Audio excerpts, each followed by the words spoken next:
Salam dan bahagia Ibu dan Bapak Guru hebat. Selamat datang di modul mendampingi murid dengan utuh dan menyeluruh. Modul ini terdiri dari beberapa materi.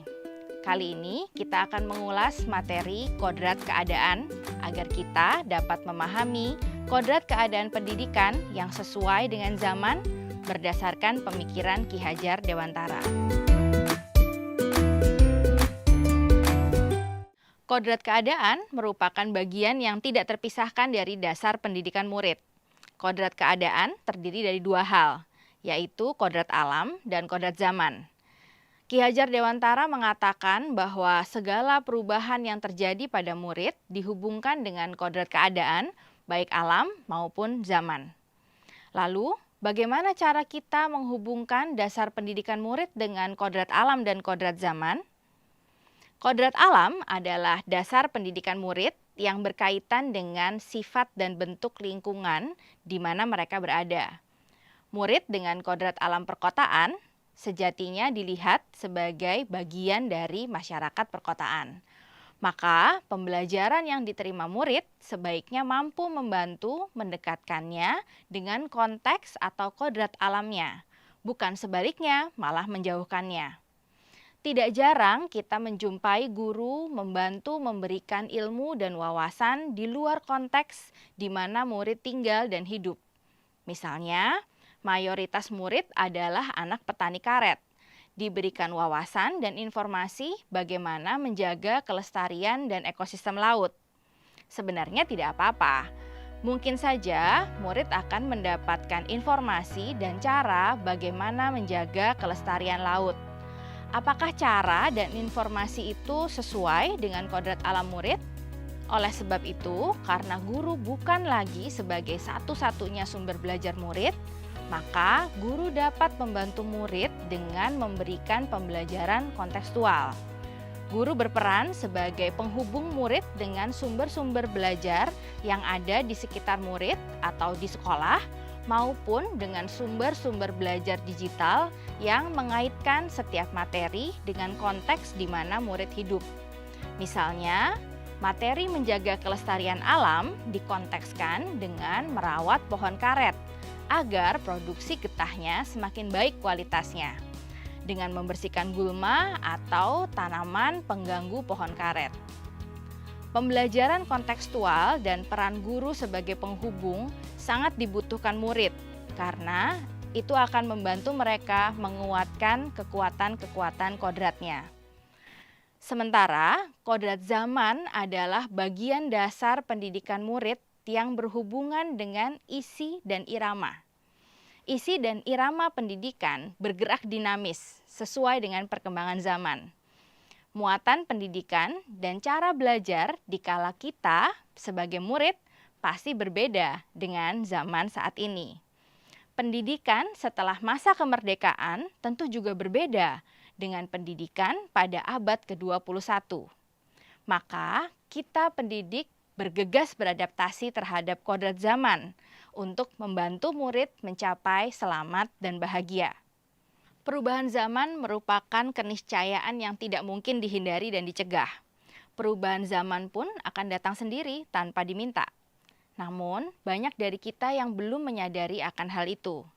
Kenyamanan-kenyamanan yang dirasakan saat ini akan diselimuti kegelisahan-kegelisahan akibat perubahan zaman. Misalnya, kemajuan pesat teknologi membuat cara belajar dan berinteraksi murid juga berubah. Jika tidak kita siapkan dan beradaptasi dengan baik, maka murid-murid mungkin tidak akan mampu hidup berdampingan dengan perubahan zaman. Contohnya, guru yang terbiasa mengajar dengan menggunakan metode utama ceramah, menyampaikan informasi-informasi yang sudah ada di mesin pencari atau digital, membuat murid memiliki kompetensi yang tidak relevan dan sesuai dengan keterampilan abad ke-21, yaitu berpikir kritis, kreatif, komunikasi, dan kolaborasi. Maka, sebagai pendidik, kita juga dapat membantu memberikan pembelajaran yang berorientasi pada penguasaan kecakapan tersebut. Seiring dengan perubahan yang terjadi dalam pendidikan secara global, Ki Hajar Dewantara mengingatkan bahwa pengaruh-pengaruh dari luar hendaknya tetap dipilah, mana yang sesuai dengan kearifan lokal sosial budaya Indonesia. Namun, di era berlimpahnya informasi saat ini, kita pendidik tidak bisa membatasi, menolak, dan memilih informasi-informasi secara langsung. Pengaruh-pengaruh luar sangatlah banyak dan terus-menerus membanjiri halaman kita. Cara merespon banyaknya pengaruh luar tersebutlah yang menjadi perhatian kita sebagai pendidik. Dengan begitu banyaknya informasi yang datang, kita tidak bisa benar-benar menyaring mana yang diterima oleh murid, karena ia bisa mendapatkan informasi dari mana saja. Yang dapat dilakukan pendidik adalah membantu anak untuk menemukan kecakapan berpikir kritis dalam menerima dan merespon informasi. Penanaman budaya kearifan lokal yang logis dapat membantu murid menjadi bijak dalam kehidupannya. Jika kita dapat memegang kuat kearifan lokal budaya Indonesia, kita juga akan mampu merespon pengaruh-pengaruh luar dengan bijak. Sehingga adopsi muatan dan konten pengetahuan akan sejalan dengan nilai-nilai kemanusiaan dan konteks sosial budaya yang ada di Indonesia. Bahkan semakin menguatkannya menjadi kodrat alam dan kodrat zaman dalam mendidik murid-murid kita.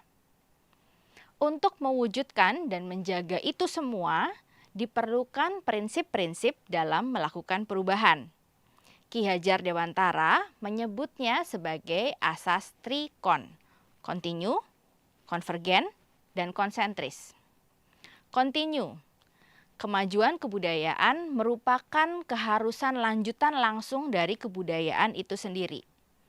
Konvergensi, kebudayaan menuju arah kesatuan kebudayaan dunia atau kemanusiaan. Konsentris, kebudayaan harus mempunyai karakteristik dan sifat kepribadian sendiri sebagai pusatnya dalam lingkungan kebudayaan dunia atau kemanusiaan. Maka, dengan menggunakan asas trikon sebagai prinsip melakukan perubahan, kebudayaan bangsa Indonesia tidak akan tertinggal. Kebudayaan Indonesia akan berjalan beriringan dengan kebudayaan lain dan memiliki karakter dan ciri khasnya sendiri. Mari kita refleksikan bersama. Apakah kita sudah membantu memberikan pembelajaran berdasarkan kodrat keadaan murid? Apa yang dapat kita lakukan sebagai pendidik agar kodrat keadaan murid dapat menuntun kekuatan-kekuatan dan potensi pada murid? Selamat belajar Bapak dan Ibu guru hebat. Salam dan bahagia.